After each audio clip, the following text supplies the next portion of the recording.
Welcome to Mr. Thorpe's GCSE revision.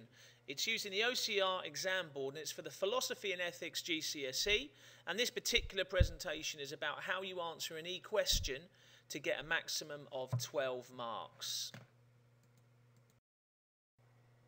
Obviously, when it comes to E-questions, this can cause some people a lot of discomfort and the thought that they just can't do it. They don't know how to answer the question. They don't know what to put in or how to discuss or how to extend an argument, and they feel a bit like this child. So this is one way to answer the E-question in the Philosophy and Ethics in this presentation. There are other ways, but this is a way we find that works well and will get you high-level responses. This is what we're trying to answer, and we hope that you're not going to feel like this by the end of this. So here is the mark scheme. This is what you're aiming for. Obviously, you don't want 1 to 3 marks. You're aiming for the 10 to 12 marks and the level 4 responses. That's what we're looking for, really. And so we're trying to get level 4 responses. And as you can see by the criteria on there, you've got to justify your evaluation, present it in a clear and organised way, discuss several points of view, personal view, religious view, and make sure you use the correct type of religious or philosophical words. Here are just 3 key areas. Your range of views that are developed and justified, personal responses developed and justified, especially not just tagged on at the end in a general way that summarises the whole thing. That is not a good personal development. And your religious responses that show good understanding of the religious views and some differences that exist within the religion. So in this presentation that's going to follow, I'm going to show you how to do this in hopefully a reasonably straightforward way. It's not easy necessarily, but it will get you through. So what I'm going to do is break down the E-question into manageable chunks that show a high level of critical thinking and discussion, and hopefully the process you can pick up and work with on every single E-question.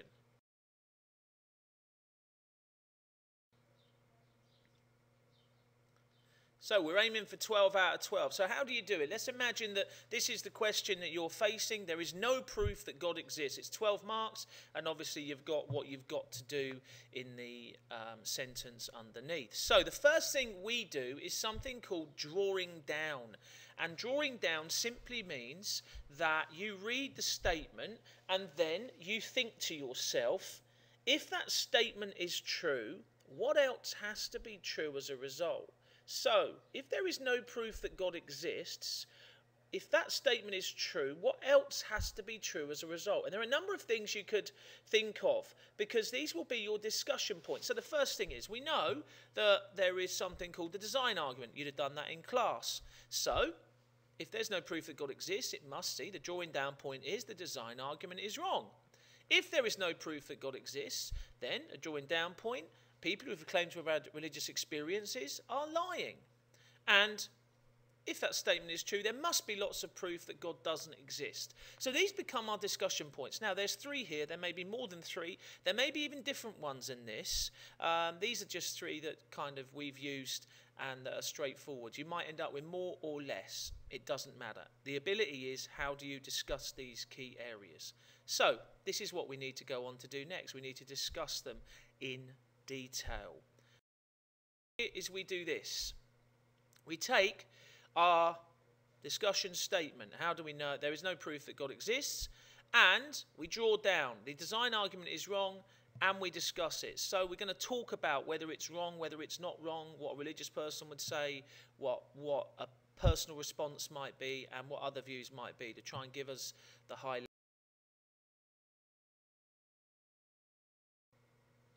So here we go. The drawing down point we're dealing with is the design argument is wrong. So firstly, what we're going to do is we're going to develop the drawing down argument. We're going to explain what the design argument is first, that actually the design argument suggests that the earth has too much evidence of design and purpose to have simply been a mistake or an accident.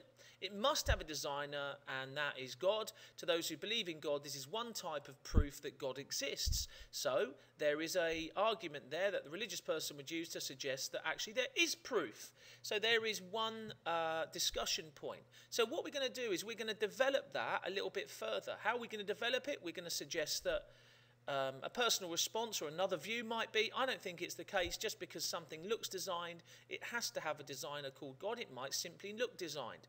Even evolution says it might look designed, but it hasn't been designed. It doesn't necessarily mean that it has to have a designer. That would be further development. And then we could even introduce another point at that point. We could say another argument against a design argument is the Earth has things like earthquakes and tsunamis. This shows the Earth has not been designed very well. Surely if God had designed it, it would have made it perfect. So this is a further development on the design argument is wrong or doesn't necessarily prove that God exists, and gives you another view. And then finally, you could add your personal opinion onto this by suggesting that, asking a question. As there are lots of imperfections in the world, if God is meant to be perfect, why would he create an imperfect world? Therefore, the argument has to be wrong. So you have 1, 2, 3 additional points added on to this initial drawing down point. And this is what we call extending the answer or justifying your opinion or just developing a relatively sophisticated discussion response. Remember, if you're going to attack or undermine the idea of God existing, in this case, you need to argue or persuade the reader that the idea, the design argument, that is used to suggest that God exists is not a good reason. You do that, as you can see, by the sentence that starts however, by a sentence that starts another point, and by the sentence that starts I don't think. So you have a good, well-developed response.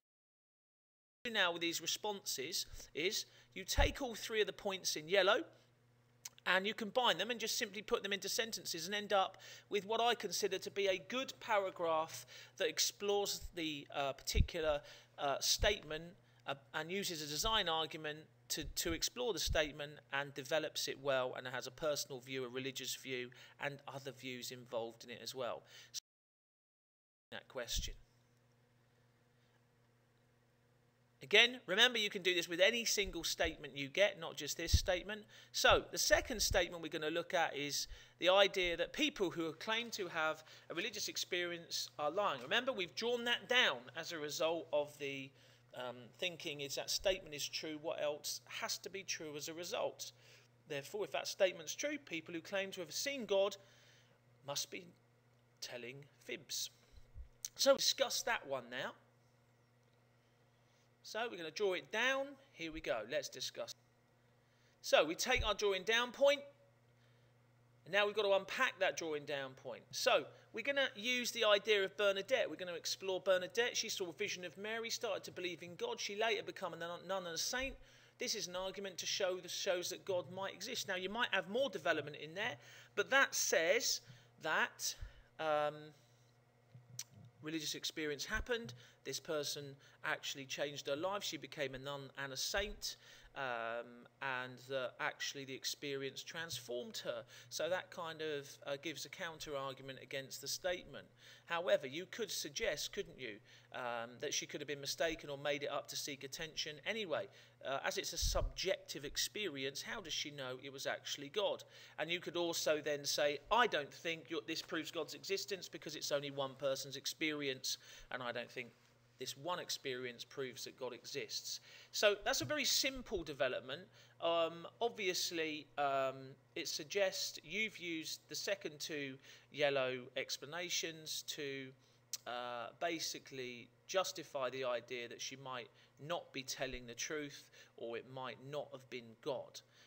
But you've also explained about Bernadette and her religious experience, which is what religious people would have had. Now, you could add a few more bits to that as well to extend it even further.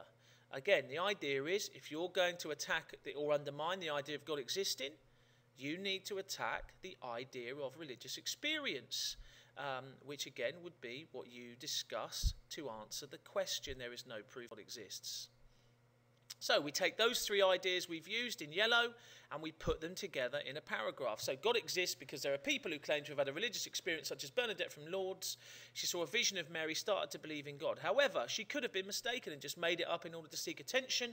Anyway, how does she know it was God? I don't think this proves God's existence because it's only one person's experience, and I don't think this one experience proves that God exists. So that's those sentences just put together into a short paragraph. You could say, however, at the end of this, if more people claim to have had this experience, then it might become more proof that God might exist. You don't have to definitely say God does or doesn't exist. You could just suggest that it does or doesn't prove it. So what do we do now? We've discussed just two ideas. And with those two ideas, we can combine them both, as we've seen, and we end up with a fairly good couple of paragraphs about or exploring there is no proof that God exists. And we've basically unpacked it with a range of views, religious view, personal view as well. And we've actually done a reasonably good, sophisticated job of discussing. So, if we're going to get E-question success, what we need to do is get the statement, we need to draw down from the statement, then we need to explore the argument in the detail that we've shown. If you can do this and discuss the drawing down points in the way that I've shown you here, then I am pretty confident that you're going to fulfill the criteria that is included in a level 4 10 to 12 response. Now, I've only actually in that presentation actually discussed two key areas. If you could do another one, you'd be well on the way, or even another two, you'd be even closer. So I think if you just follow those that pattern, you'll be pretty much guaranteed to get those higher marks. And instead of crying, hopefully you'll be laughing.